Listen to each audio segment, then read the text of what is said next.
Good evening my dear friend. जैसा कि आप लोग जानते हैं, पहले की वीडियो में भी मुझे देख चुके हैं। आज मैं अपना इंट्रोडक्शन करवा देता हूं इस वीडियो में। मेरा नाम फरजान अहमद है। मैं आपसे जो रूबरू होता हूं वो नया सवेरा चैनल के माध्यम से रूबरू होता हूं। मेरा अपना चैनल है नया सवेरा।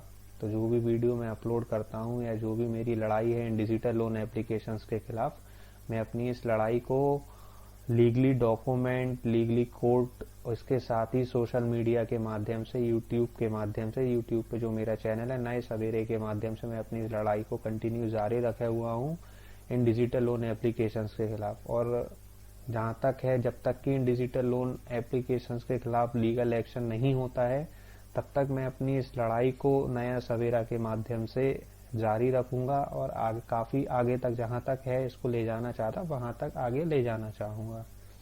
उसके साथ मैं आपको, जैसा कि मैंने पहले की वीडियो में आपको बताया था कि मेरे पास काफी सारे लीगल डॉक्यूमेंट्स हैं इन डिजिटल लोन एप्लीकेशंस के खिलाफ। ये किस तरह लोगों के साथ फ्रॉड करते हैं, किस तरह उनका डाटा हैक करते हैं, कहाँ इनका रजिस्ट्रेशन है, नहीं, XYZ ओवरऑल इन्फॉर्मेशन जो मैंने आपको फर्स्ट वीडियो में बताया था, उसकी कुछ डिटेल्स मैंने पार्ट 1 मैंने जो वीडियो डाला था उसके अंदर अपलोड कर दी गई थी।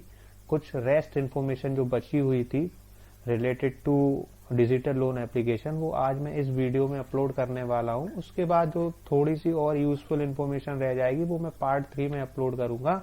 और आई होप, मैं इन तीनों वीडियो के बाद उम्मीद करूंगा आपको कि आप लोग इन तीनों वीडियो को देखने के बाद अपने आप को बहुत सेल्फ कॉन्फिडेंट महसूस करेंगे, इन लोन एप्लीकेशंस के खिलाफ खड़े होंगे, कंप्लेन करेंगे। ये लीगल डॉक्यूमेंट जो है आपको बहुत ज्यादा कॉन्फिडेंस प्रोवाइड करवाएंगे आपको इन डिजिटल लोन एप्लीकेशंस के खिलाफ लड़ने के लिए। तो जो मेरे भाई मेरे नया सवेरे चैनल के माध्यम से मुझसे डे 1 से जुड़े हुए हैं, तो मैं उनसे कहना चाहूंगा, आज इसका मैं पार्ट 2 अपलोड कर रहा हूं। तो वो सभी मेरे भाई इस पार्ट 2 वीडियो अपलोड को जितना प्यार, जितना सपोर्ट आपने मेरी पुरानी वीडियो में किया, आज इस पार्ट 2 वीडियो में भी करें। इसमें भी काफी यूजफुल इन्फॉर्मेशन है जो आपको जानना जरूरी है और आपको पता होना चाहिए। उसके साथ दूसरी बात, जो भी मेरे नए भाई हैं इस चैनल के माध्यम से मुझसे अभी जुड़ रहे हैं या जुड़ने वाले हैं, या फर्स्ट वीडियो है, पहली बार आए हैं नया सवेरा चैनल पे, तो मैं उन भाइयों को कहना चाहूंगा कि इस वीडियो को देखने के बजाय आप सारी वीडियो देखें, शुरू से देखें कि हम एक डिजिटल लोन एप्लीकेशंस का जो ट्री सिस्टम होता है, हम ट्री सिस्टम में कैसे ट्रैप होते हैं, कि अगर आप एक बार ट्री सिस्टम में ट्रैप हो गए तो फिर निकलना कितना मुश्किल होता है। वो सारी इन्फॉर्मेशन आपको मेरी 4-5 पूरी वीडियो में मिल जाएगी। तो जो भी मेरे भाई नए मेरे इस चैनल के माध्यम से जुड़ रहे हैं वो पहले मेरी पहले की वीडियो देखें। ओके, सपोज दैट मैंने लोन लिया, मैंने इनसे लोन लिया, या किसी भी मेरे भाई ने इनसे लोन लिया, मैंने इनके पास अपना आधार कार्ड दिया, इनके पास इनका पैन कार्ड मैंने इनको दिया, ठीक है। जब मैंने इनको आधार कार्ड दिया, पैन कार्ड दिया, तो एक हमारी सिविल रिपोर्ट होती है बॉस। ये लोग बोलते हैं ना कि मैं आपकी सिविल खराब कर दूंगा, आधार कार्ड ब्लॉक कर दूंगा, पैन कार्ड ब्लॉक कर दूंगा। घंटा इनके बस में कुछ नहीं है, इनके हाथ में कुछ भी नहीं है। ये सिर्फ आपको समाज के नाम पे डरा सकते हैं, धमका सकते हैं और कुछ नहीं करेंगे। ये मेरी सिविल रिपोर्ट है, नवंबर महीने की है, शायद मैं आपको क्लोजली दिखा दूं। ये देखिए, 13 नवंबर 2020 की ये रिपोर्ट है। ये इसका नंबर है जो मैंने डिपार्टमेंट से मंगवाई है, ठीक है। जब भी आप, ये आपकी है, ये आपका पूरा डाटा होता है, ये इसमें आपका पूरा डाटा होता है कि आपका इसमें कितना लोन है, कितना लोन आपके इस महीने इंक्वायरी हुई है।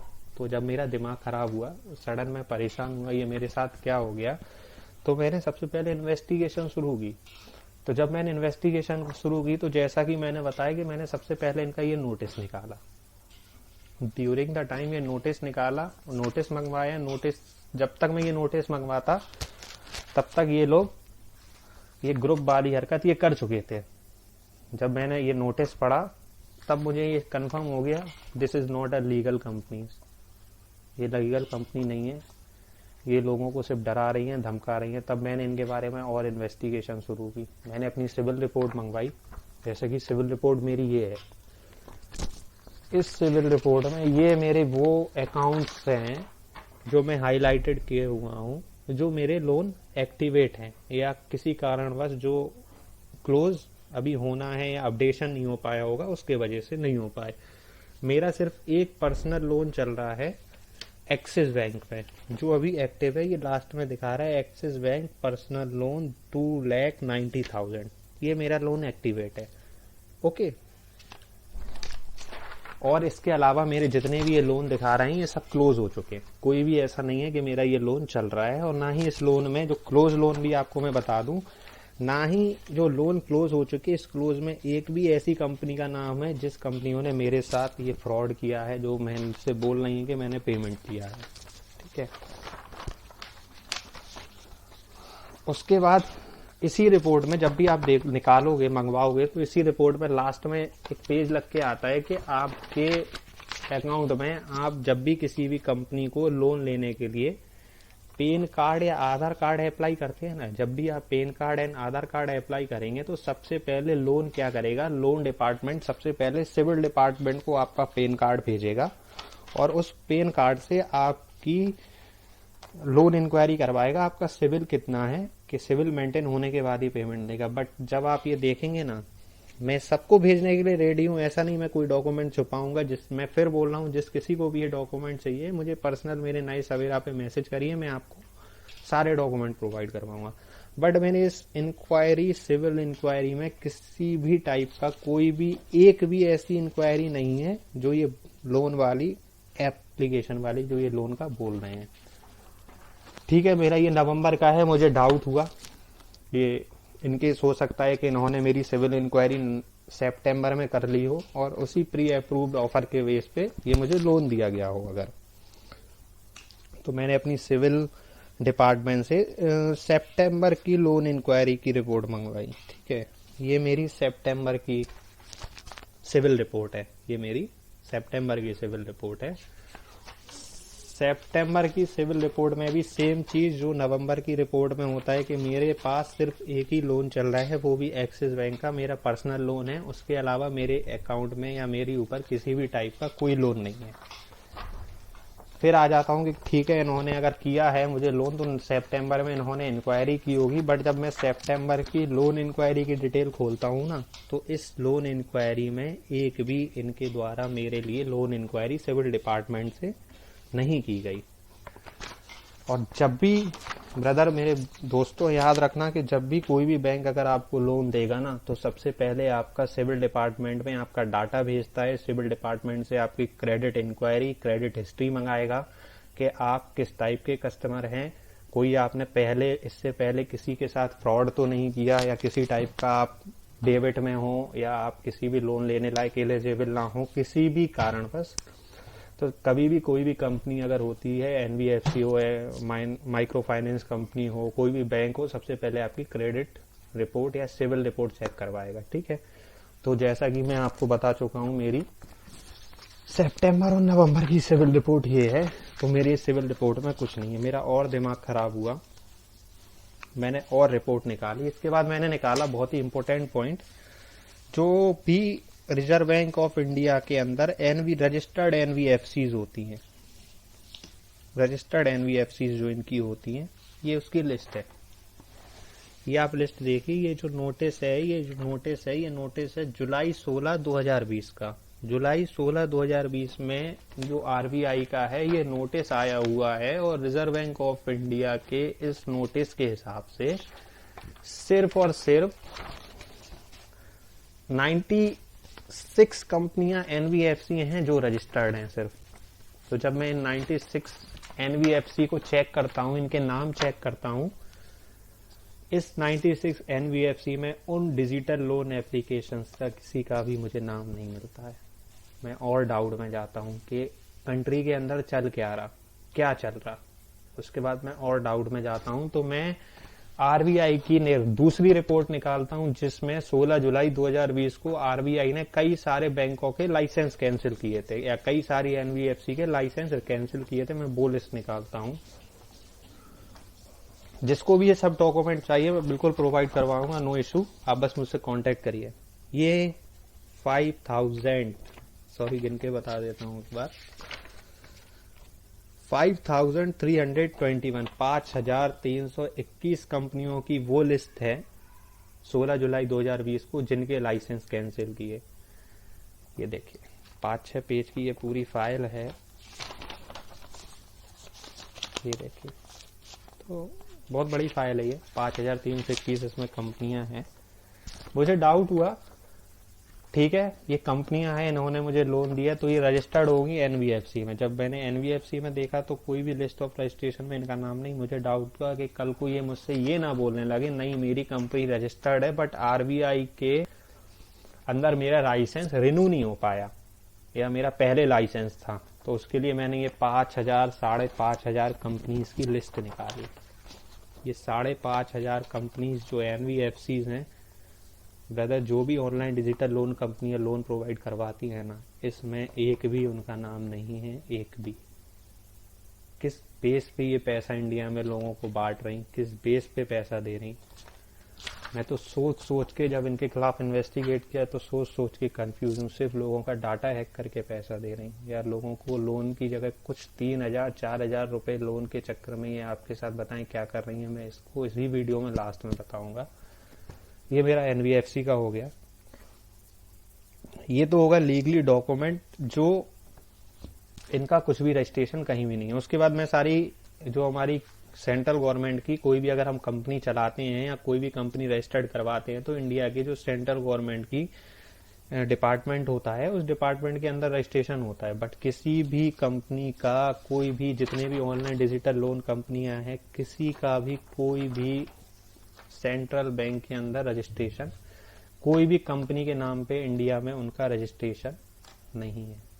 कैसे आप देखिए, कैसे इतना बड़ा रैकेट एक इंडिया में चल रहा है। और हम जैसे लोग, हम जैसे कुछ लोग, मैं भी उनमें शामिल हूँ, ऐसा नहीं बोलूंगा मैं नहीं शामिल हूँ, कि जानबूझ के इनके रैकेट में फंसते हैं, ट्रैप होते हैं।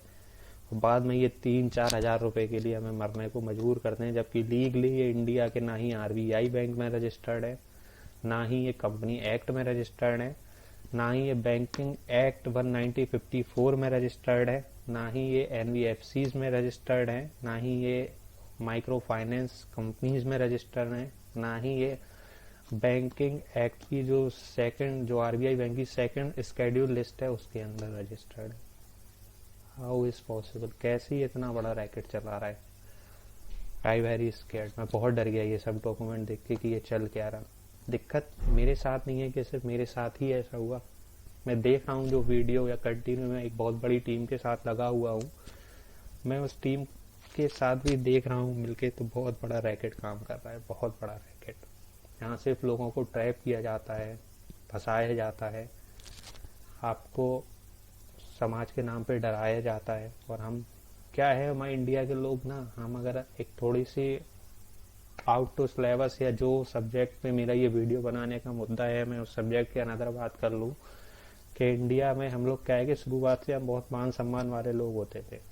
हम बहुत अपनी इज्जत को, अपनी आबरू को, अपनी, नहीं बोला जाता था कि एक बार आपका सोना खो जाए, बट इज्जत और आबरू नहीं खोनी चाहिए। तो हम बहुत इज्जत और आबरू वाले लोग होते हैं कि अगर हमारी थोड़ी सी इज्जत पे बात आएगी ना, तो हम शायद मरने मारने पे भी शायद लोगों पे मजबूर हो जाते। और जब हमारी इज्जत पे बात आती तो शायद हम खुद मरने पे भी मजबूर हो जाते। तो बहुत सारे ऐसी चीजें हैं। फाइनली इसके बाद ये तो हो गया इज्जत वाली बात, इसीलिए लोग सुसाइड करते हैं। लोग अवेयर नहीं है, जानते नहीं है, इनके खिलाफ खड़े नहीं होते हैं, सुसाइड कर लेते हैं। हर दूसरे दिन एक आदमी बीच में सुसाइड करता है। बताइए कैसे चलेगा? लोग मरने को तैयार नहीं है, मारने को तैयार नहीं है, समझने को तैयार नहीं है, सिर्फ इनके ट्रैप में फंस गए। और जैसे कि मैंने पहले वीडियो में भी बताया था कि ये सिर्फ इनका कोई भी, मैं आपके सामने बहुत सारे डॉक्यूमेंट पेश कर चुका हूँ, और बहुत सारे डॉक्यूमेंट ऐसे हैं जो मैं बताऊंगा। ये बहुत सारे सिर्फ इन्हीं से रिलेटेड डॉक्यूमेंट है जो ये बताता कि ये ना ही आरबीआई में रजिस्टर्ड है, ना ही ये आरबीआई को मानते हैं, ना ही ये किसी कंपनी एक्ट के अंदर रजिस्टर्ड है। ये सिर्फ और सिर्फ लोगों को लोन के नाम पे, लोन के नाम पे आपका सारा डाटा चाइना ट्रांसफर करते हैं, सारा डाटा। और हम उस 3-4 हजार रुपए लोन के चक्कर में अपनी सारी इंफॉर्मेशन एक एनिमी कंट्री जो हमारे लिए है, या जो हमारे लिए हमेशा हमारी खतरा का विषय रही हुई है, या हमारी सामरिक सुरक्षा से संबंधित छेड़छाड़ का विषय रही है, हम उसको इन चंद लोगों द्वारा सारी इन्फॉर्मेशन उनको हमारी ट्रांसफ़र की जाती है। ये किसी भी आरबीआई में रजिस्टर्ड नहीं है। दूसरा अब मैं बताऊं लोन रिकवरी। ये तो बात हो गई, ये कहीं रजिस्टर्ड नहीं है। लोन रिकवरी का क्या प्रोसेस होता है? कभी भी अगर आप कोई भी कंपनी से लोन लेते हैं ना, आपने लोन लिया तो जो आपका विथ इन टेन्योर होगा ना, विथ इन टेन्योर आपकी जो भी ईएमआई होती है या जो भी आपका पेमेंट होता है, अगर आप अपने अमाउंट का कोई भी इंटरेस्ट पार्ट या कोई भी आपका प्रिंसिपल अमाउंट किसी भी कंपनी को या किसी भी बैंक को अगर नहीं भर पाते हैं, वो भी 90 दिन तक के लिए, अगर आप 90 दिन तक नहीं किसी का पेमेंट नहीं कर पाते हैं, तो 90 दिन के बाद बैंक को ऑथराइज है, जो लीगली आरबीआई की तरफ से है, रिजर्व बैंक ऑफ इंडिया, उनको कर देती है एनपीए। या जो बैंक से आप लोन लेते हैं और 90 दिन तक आप नहीं भर पाते हैं, तो बैंक क्या करती है, उसको करती है एनपीए। एनपीओ को बोलते हैं हम नॉन